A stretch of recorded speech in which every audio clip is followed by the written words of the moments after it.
Please be seated. Good morning, everyone. It's good to be with you this morning. I stand before you a man that is very excited.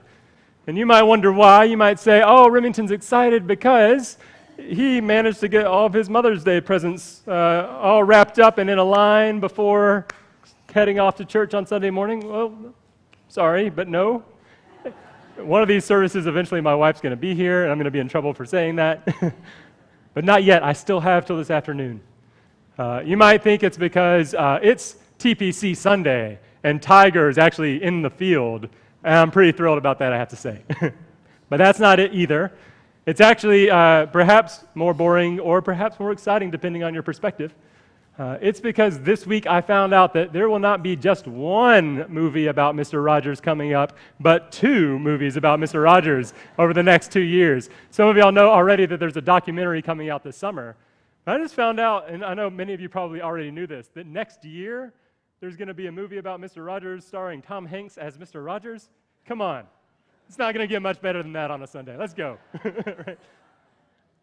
I know, like many of you, I cherish Mr. Rogers for the impact that he had on my life as a young person, but he's still having that impact. My kids love the cartoon version of Daniel Tiger, which is basically Mr. Rogers as a cartoon thing, and still on PBS, you can watch Mr. Rogers, and so we did this morning, 6 a.m., which is kind of normal for the Slones on a Sunday morning. 6 a.m. on Sunday morning, Mr. Rogers still comes on. We watched episode 1669 or something today of Mr. Rogers' Neighborhood. It's wonderful. He's such an icon of love, and when we say icon, that's technical language in the church. I know many of y'all know that. Icon is some sort of image that we can see beyond, right? Not just a static image, but when we look at it, if we pray through it, we can get just behind that image to the divine thing that's behind it. And Mr. Rogers, for so many of us, was an icon in that we could look at him and see just beyond him to the divine one that created him and sent him. Y'all know that he was a Presbyterian minister, and so he knew full well who sent him and what he was trying to do in this world. So he lived his life as an icon. And there are countless ways where we can recount that story and tell the different ways in which he has been an icon to us. There's one that sticks out to me year after year after year, and it sticks out to me every year around the time of our service that we call Maundy Thursday, the Thursday before Easter, the Thursday of Holy Week. And usually I'm upstairs with the kids, and we don't really have a sermon up there. Instead, what we do is we read the full chapter of the prayer that Jesus is praying in our gospel reading today. And one of these days I'll get invited to come back downstairs and I'll preach this sermon again. But until then, I'll tell you, here's the story. Mr. Rogers in 1969 invites Officer Clemens to join the show as Officer Clemens. Y'all probably know him. Francois Clemens was just a black man in the cast, so to speak. And Mr. Rogers said to him, why don't you become Officer Clemens for us, play this character? And he said, no, I really don't want to. You see, he grew up in the ghetto, and in the 60s and the 50s, black man in the ghetto, his experience of police officers was not particularly great. He knew police officers to be ones who sicked dogs and shot fire hoses, not a character that he would want to represent. But somehow Mr. Rogers convinced him, and so he is Mr. Officer Clemens from that point on. And in 1969, in this episode, it's a hot day. The episode was titled, like, Children Can, I believe. And Mr. Rogers is bathing his feet in a little kiddie pool. And it's a hot day, and he notices Officer Clemens and says, why don't you come over here and relax for a moment and take your shoes off and put your feet in this water and cool down? And so Officer Clemens does. And he gets up out of the water. They sing a song. He gets up out of the water. Officer Clemens reaches down, Mr. Rogers reaches down and begins to dry Officer Clemens' feet. It's a touching moment. And Fred Rogers looks at Francois Clemens and says, little moments like these can change everything. Sometimes it just takes a little moment. Now, that in and of itself might have just been about cooling off, but y'all know it's more than that. Right, this is 1969, and Francois Clemens will talk about this later on, and he'll talk about it in this documentary this summer. The idea of his brown skin being in the pool, sharing water with that white skin of Mr. Rogers was scandalous. And this is just, 4 or 5 years? 5 years after the summer where in St. Augustine, that hotel owner, y'all know the story better than I do, poured acid into the pool to try to chase out the black children that were protesting it being a whites-only pool.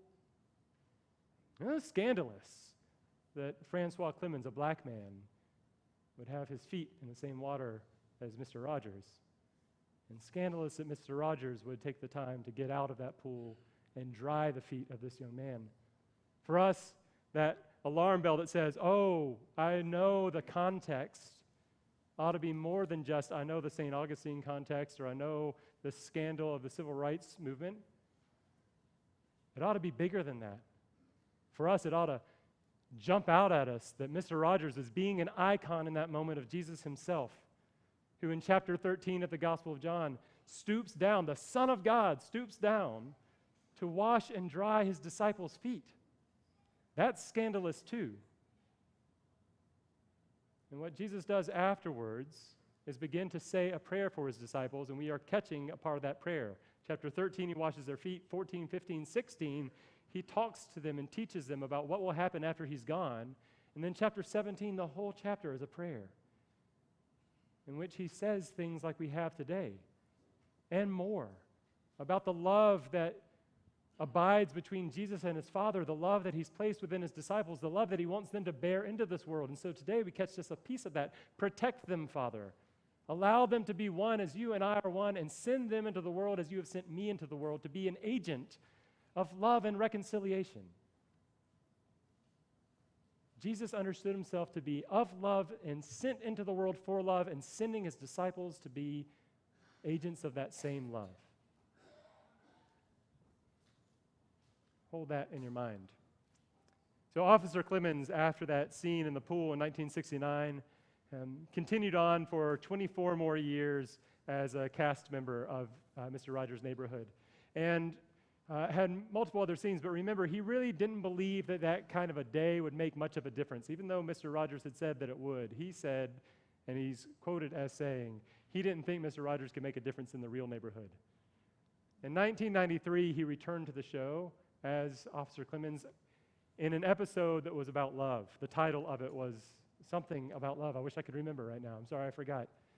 And they recreated that scene, now each of them with a whole lot more gray hair.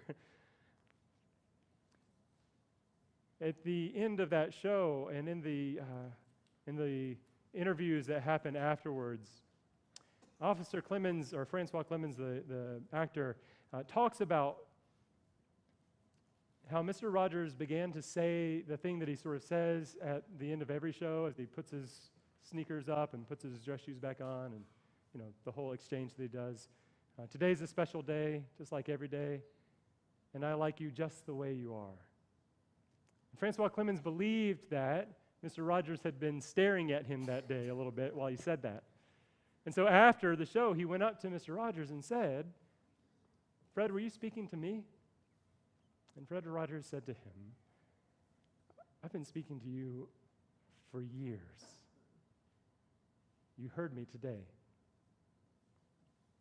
Every single time I hear that, including now, it makes me want to cry. I've been speaking to you for years, saying the same thing over and over again, but you heard me today." And for Francois Clemens, that made all the difference. His life changed completely. He said that that's the first time, that the most important time in his life where he truly felt loved and valued and as he was. And it changed his life forever. Mr. Rogers had made a difference in Francois Clemens' neighborhood, in his life, based off of such a small gesture, such a seemingly insignificant moment, but one which was iconic, in which Mr. Rogers knew who sent him and chose to act in a way that was deeper and broader and more holy than what it seemed on the surface. That is the type of life that you and I are called to live. Not all of us are going to be Mr. Rogers, sure, but we are called to understand who sent us, and that we have a choice to behave in such a way in this world that it is apparent just beneath the surface that the one who sent us is the one who makes us holy, The one who sent us is the one who redeems us. The one who sent us is the one who works for reconciliation in this world. The one who sent us is the same God of love who is working for love in this world and won't stop until this world looks like love, which it doesn't right now. If we had to diagnose the world right now, it would be pretty easy for us to say that this world is still filled with the choice that some make for division instead of reconciliation or unity, for hatred instead of love. It's probably the number one sin that we have together is the ability to just turn off our care for somebody else entirely because their position on another political opinion or their ethnicity or their religion. That list could go on, I'm sure. Sometimes it's the banal hatred that just says that person doesn't exist to me and I'm done with that person. Sometimes it's the one that forces us to engage and try to destroy the other person. But none of that's from God. None of that is iconic of Jesus. None of that is iconic of the one who sent Jesus or sends us. Instead, as our gospel would say today, it's iconic of the world of which we are not a part. We are not children of the world that is filled with hatred and division. We're children of the God of love. We're children of love itself. We're children of reconciliation and grace and mercy and forgiveness. Children of the power of the Spirit that can go out into this world to be icons. But we have to choose it. We have to choose to behave that way. Every day you and I make choices, and our choices are either to participate in this world as children of this world or to participate in this world as children of the light, to cast love into this world, to be icons of the God who sent us. And we fool ourselves if we don't think it's a choice. Today, I hear Jesus saying to us this prayer. He's not saying it to us exactly, but it's the Gospel of John. We're there. We get to hear it. Somebody wrote it down. Somebody was sitting there listening to Jesus pray to his Father and writing it down, or at least remembering it well. In the other Gospels, in Matthew and Mark and Luke, Jesus goes to pray to his Father in the garden, and the disciples all fall asleep, remember? They don't get to hear what that prayer is. Not in John. In John, we get to hear it. This is it. Let them be one. Let them be protected. Let them be holy. Let them abide in love. Send them into the world as you have sent me into the world. Send them, Father, as you have sent me. I believe that if Jesus prayed that once at a Last Supper in an upper room somewhere in Jerusalem, he prays that for us every day. He prays that for us right now. Every time we gather for this meal, every time 2 or 3 are gathered, every time we open our hearts in prayer, I believe that Jesus is praying for us that we might be one, that we might be holy, that we might be protected, that we might abide in love, and most importantly, that we might be sent into this world for the purpose of love. I think sometimes it takes us forever to hear it. I think sometimes we're like Officer Clemens.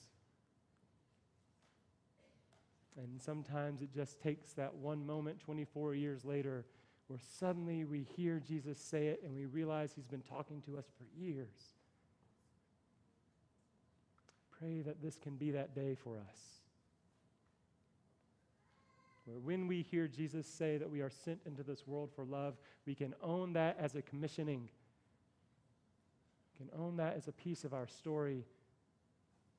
We can lay down the excuses that keep us embittered and embroiled in the hatred and the division that we choose to participate in as people of this world, and instead to claim our status as the children of God and to choose to live as icons. Let that be our choice today, and let us know that Christ has given us the power of his Spirit both to choose it and to accomplish it. Amen.